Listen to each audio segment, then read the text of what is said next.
지난 주일은 종교개혁 주일이었습니다. 그리고 종교개혁 주일을 맞이하여서 저희 교회는 2주 동안 카이노스 새벽 기도회를 진행했습니다. 우리는 카이노스 새벽 기도회를 통하여서 우리의 신앙과 삶을 끊임없이 갱신해야 함을 확인했습니다. 갱신과 개혁의 대상이 우리 자신임을 확인하기도 했습니다. 갱신과 개혁을 위해서 우리가 2주 동안 기도한 까닭은 무엇입니까? 갱신과 개혁의 주체가 우리 자신이 아니라 성령님이시기 때문입니다. 우리가 의지적으로 우리가 힘써 갱신하고 개혁하는 데 노력하면 뭔가 새로운 변화가 있고 새로움의 열매가 맺히면 좋겠는데 우리 힘으로는 갱신과 개혁의 열매를 거둘 수가 없습니다. 위로부터 주어지는 성령의 능력에 의해서 우리의 내면으로부터 우리의 마음으로부터 갱신과 개혁이 될 수 있기 때문에 우리는 하나님께 바짝 엎드릴 수밖에 없고 2주 동안 카이노스 기도회를 진행한 것입니다. 카이노스 기도회는 끝났지만 우리 자신을 개혁하고 갱신시키는 것은 결코 끝나지 않았습니다. 날마다 부단히 그리스도 안에서 새롭게 빚어지는 저와 여러분이 되시기를 축원합니다. 여러분, 지난 목요일 10월 31일은 무슨 날이었습니까? 10월 31일 뉴스에서 보지 않았습니까? 할로윈 데이 안 들어보셨나요?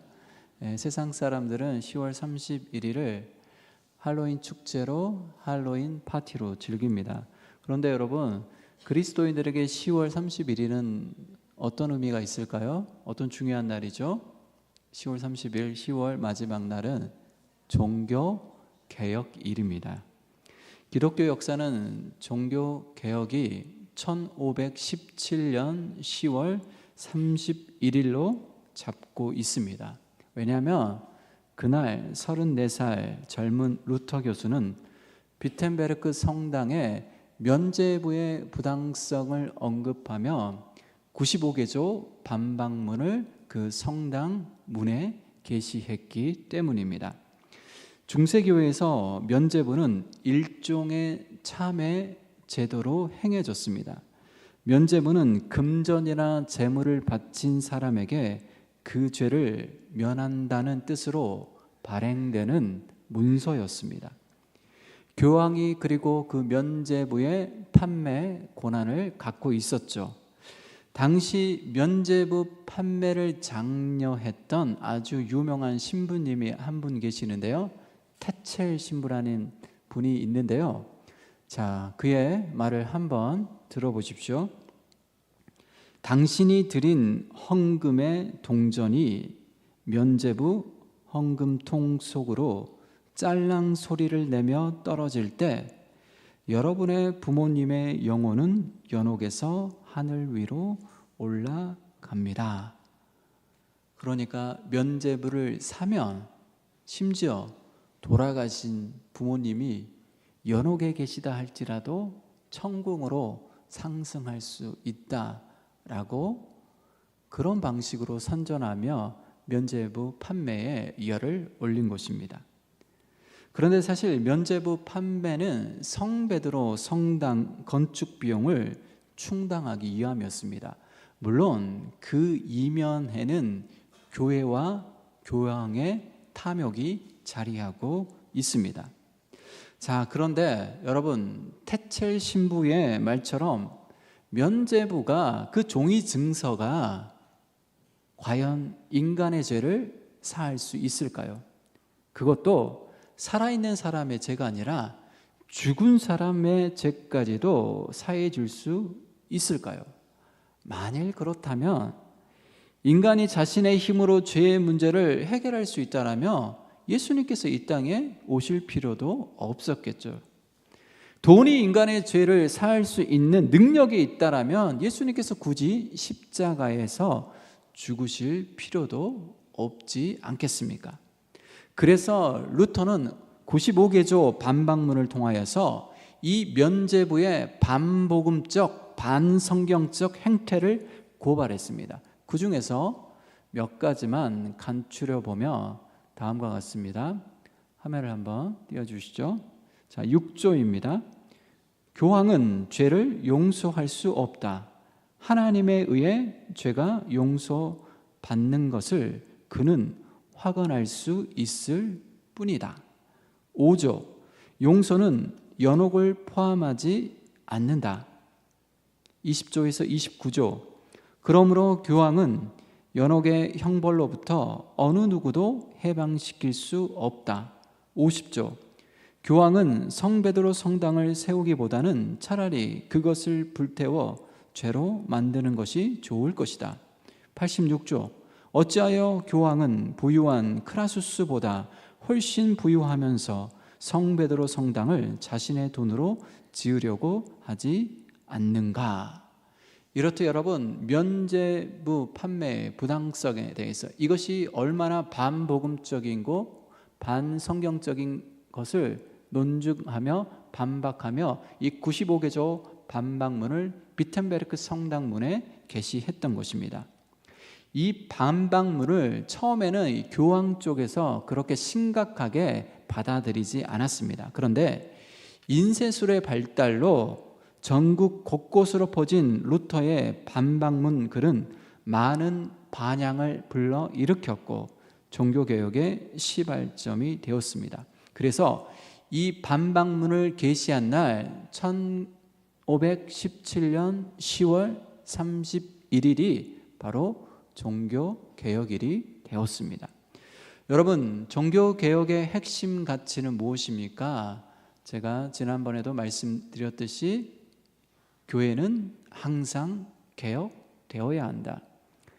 에클레시아 레포르마타 셈페르 레포르만다 에스트, 줄이면 에클레시아 교회는 셈페르 항상 레포르만다 개혁되어야 한다입니다. 그때 거기에서 이미 개혁된 교회가 아니라 지금 여기에서도 끊임없이 개혁되어야 하는 것이 바로 개혁교회, 종교개혁의 핵심 가치입니다. 개혁은 완료형이 아니라 진행형이라는 것입니다. 한두 번의 개혁으로 개혁이 완성될 수 없다는 뜻입니다. 우리는 개혁의 완성을 향하여서 질주해 나아가야 되지만 그러나 결코 개혁이 완성될 수 없기에 끊임없이 항상 부단히 교회는 개혁되어야 한다는 거죠. 개혁의 동력을 꺼트리지 않는 것이야말로 교회를 교회되게 하는 교회의 교회다움, 교회의 교회됨의 핵심이라는 거죠. 그러면 여러분, 교회가 개혁의 동력을 꺼트리지 말아야 하는 이유는 무엇일까요? 교회는 왜 끊임없이 개혁되어야 되고 갱신되어야 하는 것일까요? 그것은 바로 교회가 개혁을 거부하게 되면 교회는 필시 변질될 수밖에 없기 때문입니다. 교회가 개혁을 멈출 때 교회는 타락의 길을 걸어갈 수밖에 없기 때문입니다.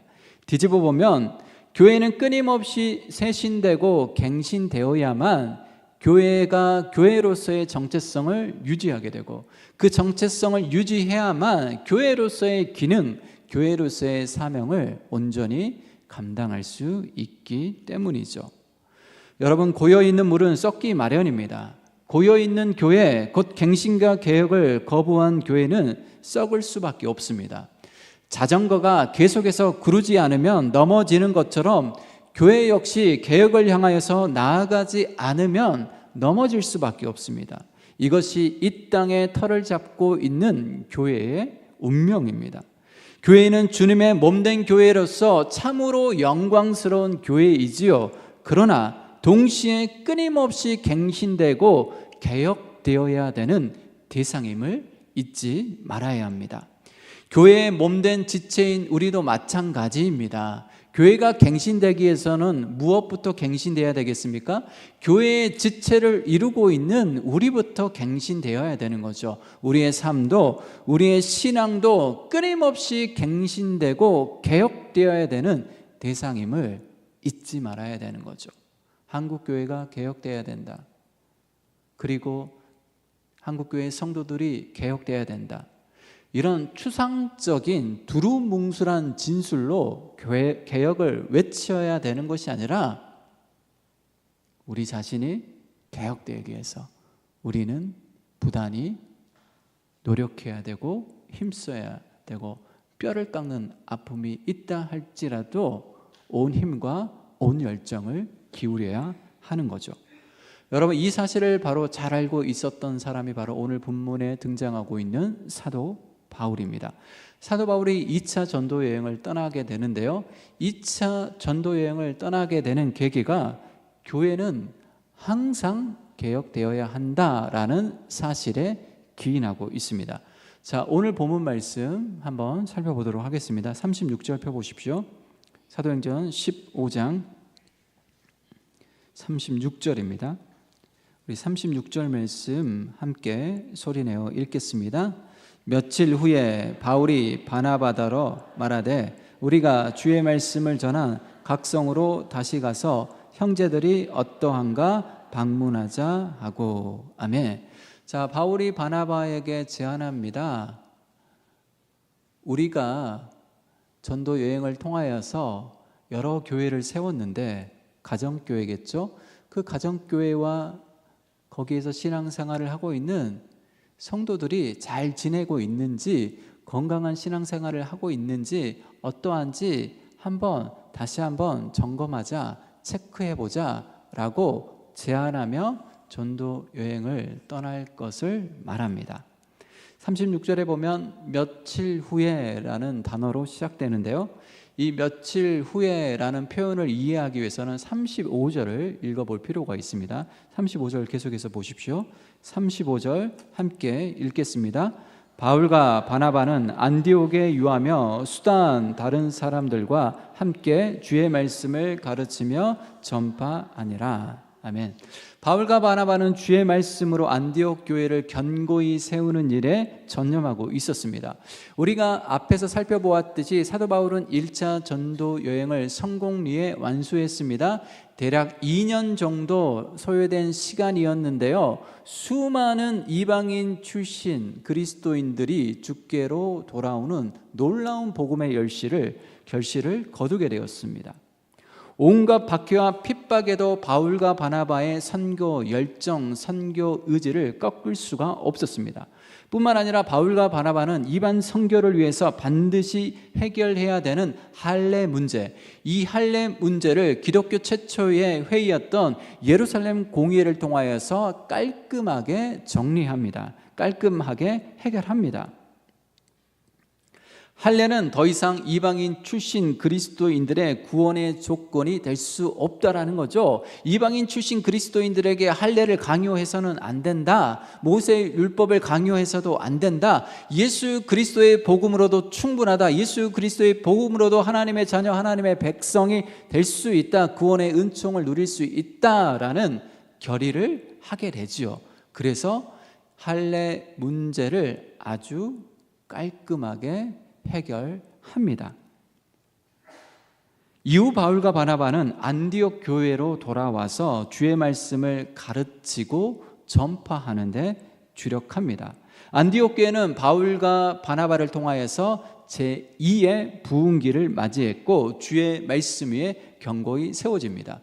안디옥 교회가 사실 바울과 바나바를 선교사로 파송합니다. 선교사로 파송하고 1차 전도 여행을 무사히 마치고 돌아오게 됐고, 할례 문제를 깔끔하게 매듭짓고 다시 안디옥 교회로 돌아와서 안디옥 교회에서 바울과 바나바가 원래 목회자로 활동했기 때문에 목회자로서의 사역에 전념함으로 말미암아 안디옥 교회는 더욱더 견고하게 세워지게 되었고 제2의 부흥기를 맞이한 것입니다.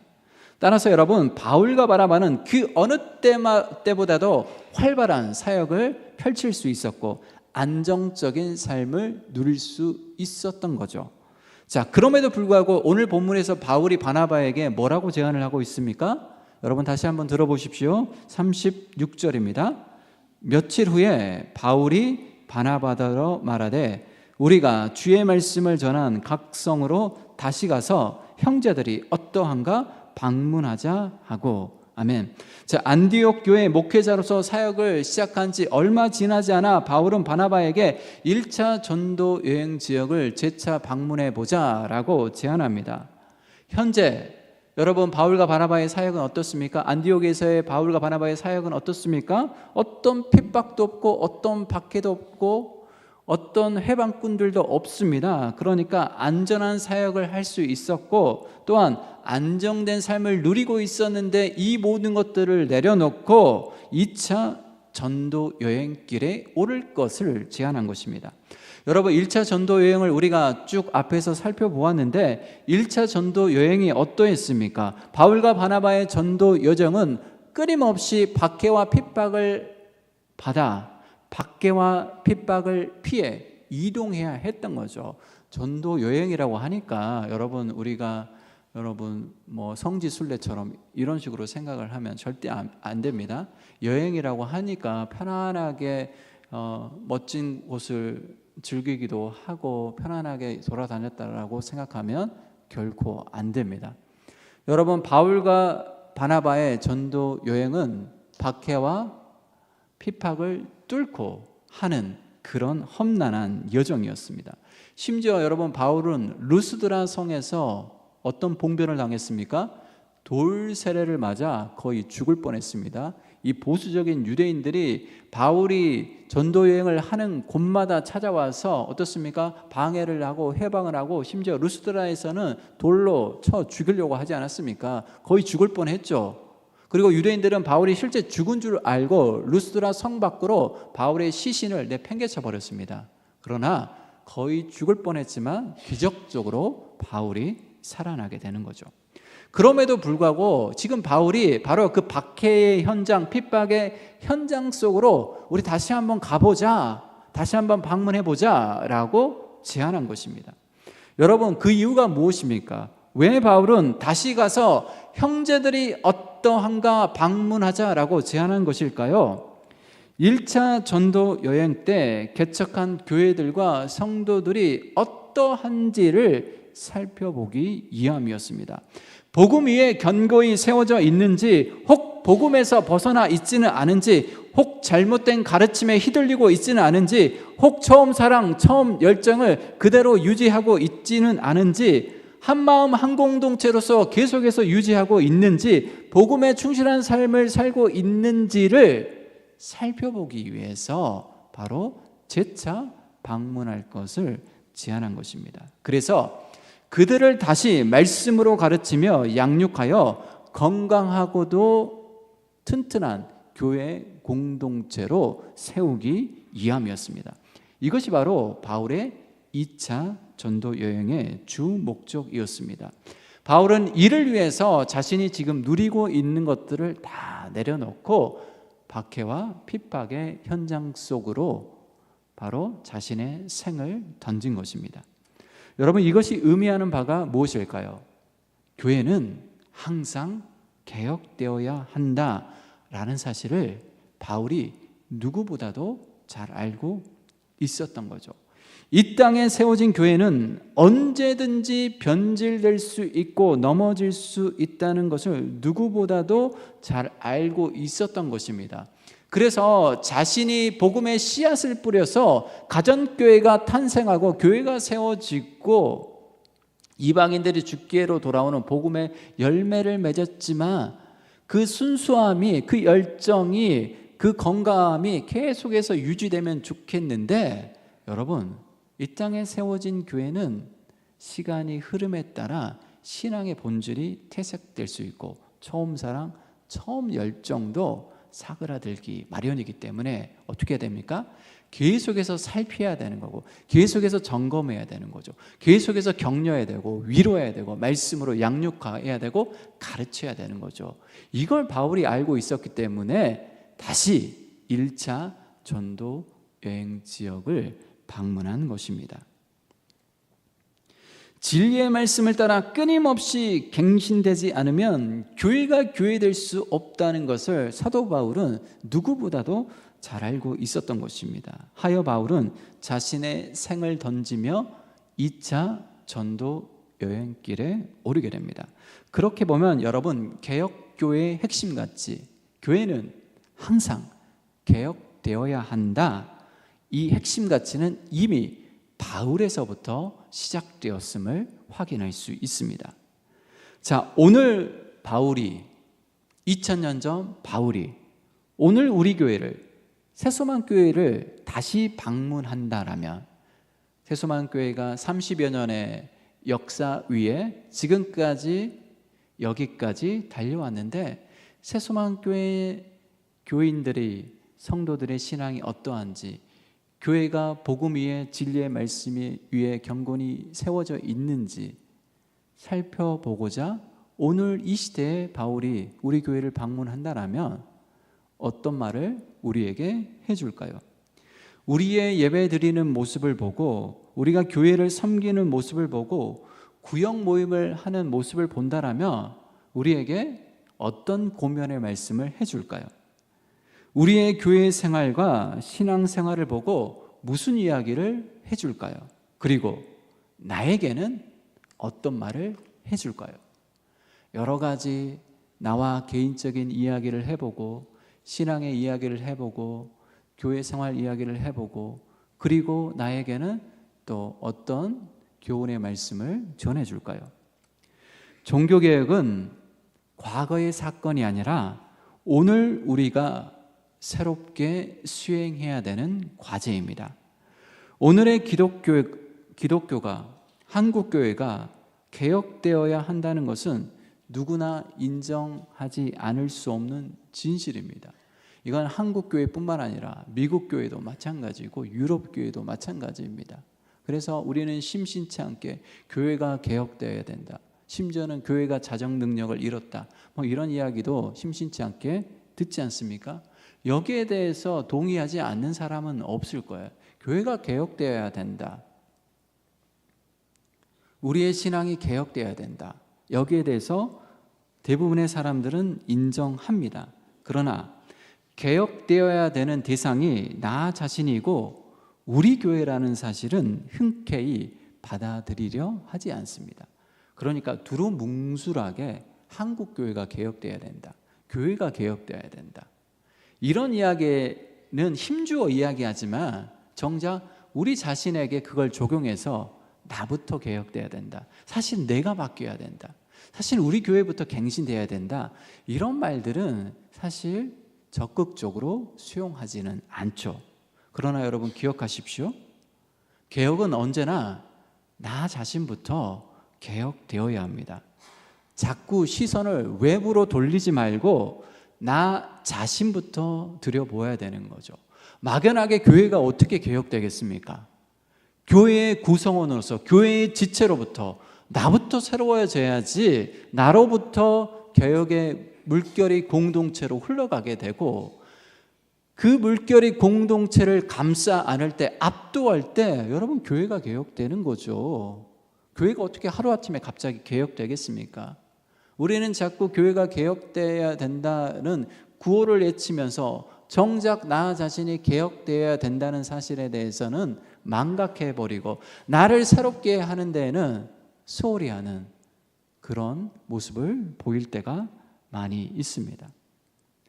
설교를 들으면서도 오늘 설교는 우리 남편이 들어야 하는데 설교를 들으면서도 오늘 설교는 이 집사님 들으라고 김권사님 들으라고 목사님 하는구나 이렇게 말씀을 듣는다라는 거죠. 우리는 자꾸 탓을 외부에 돌리면서 자신에게는 한없이 관대합니다. 다 사정이 있는 거고 그럴 만한 이유가 있다고 자신에게는 면죄부를 남발합니다. 타인에 대해서는 외부에 대해서는 날카롭게 비판합니다. 목회자보다도 더 날카롭게 비판하시는 분들도 계세요. 그러나 자신의 문제에 있어서는 다 사정이 있는 거지. 다 이런 상황이니까 내가 그렇게 한 거지 라고 자기 자신에게는 너무나도 한없이 관대하고 너무나도 쉽게 면죄부를 발부해 버립니다. 그러나 여러분 기억하십시오. 더 이상 남 이야기할 필요가 없습니다. 남이 이렇네 저렇네 이야기할 필요가 없습니다. 나 자신의 어둠과 죄를 먼저 즉시 하시길 바랍니다. 나부터 갱신되어야 합니다. 내 신앙부터 새로워져야 하는 거죠. 우리 부서부터 달라져야 되고 우리 구역부터 달라져야 합니다. 다른 데 볼 필요 없어요. 다른 구역이 어쩐네 저쩐네 이야기할 필요 없어요. 나만 잘하면 돼요. 모든 문제의 초점은 바로 나 자신에게 그 초점을 두시고 나부터 새로워지고 나부터 갱신되고 나부터 바뀌는 그런 오늘 이 시대의 종교개혁자들의 후예로 자리매김되시기를 축원합니다. 이러한 갱신과 개혁과 새로움은 우리가 하나님 앞에 서는 날까지 죽을 때까지 멈추면 안 됩니다. 그게 개혁교회의 종교개혁의 핵심 가치이기 때문입니다. 개혁을 멈추는 순간 그때부터 우리는 타락하기 시작합니다. 오염되기 시작합니다. 변질되기 시작합니다. 여러분들이 쌓아 올린 신앙 10년 동안 쌓아 올렸든지 20년 동안 쌓아 올렸든지 30년 동안 내가 신앙을 쌓아 올렸든지 평생 신앙을 쌓아 올렸든지 모태신앙이라 할지라도 언제든지 토대부터 허물고 다시 쌓을 준비를 하시라는 겁니다. 우리가 쌓아 올린 것은 완전할 수가 없어요. 불완전합니다, 여러분. 언제든지 변질될 수 있고 오염될 수 있어요. 그런데 심각한 문제는 내가 변질되고 있고 오염되고 있다는 것을 눈치채지 못한다는 거죠. 인지하지 못한다는 거죠. 그래서 이만하면 됐지, 이 정도면 완벽하지, 누가 봐도 자랑할 만도 하지, 그리고 그 자신이 쌓아올린 그 신앙을 견고히 붙들고 있는 거죠. 그때부터 여러분 교만이 싹트기 시작하는 거고 그때부터 토대부터 사실은 허물어지고 있는 것입니다. 내가 평생 쌓아올린 신앙이라 할지라도 여러분 말씀의 빛비추어 복음의 빛비추어 언제든지 다 싸그리 무너뜨려 버리고 다시 토대부터 기초부터 쌓아 올리는 그 겸손함을 유지하시길 바랍니다. 그래야만 여러분 날마다 갱신되고 날마다 새로워지고 그리고 그것을 통하여서 진정 부흥과 하나님께서 기뻐하시는 삶의 열매를 맺게 될 것입니다. 바로 이 일에 여러분의 시간을, 여러분의 물질을, 여러분의 젊음을, 여러분의 인생을 드리는 저와 여러분이 되시기를 축원합니다. 기도하겠습니다.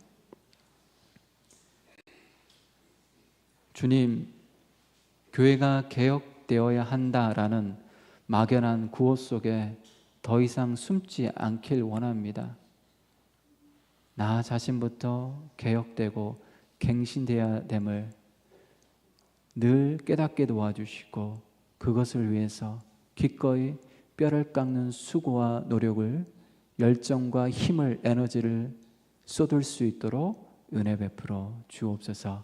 그래서 날마다 끊임없이 부단히 갱신되고 개혁됨으로 말미암아 그리스도 안에서 새롭게 빚어지는 새 피조물로 살아가게 하여 주옵소서. 거룩하신 예수님의 이름으로 기도드리옵나이다. 아멘.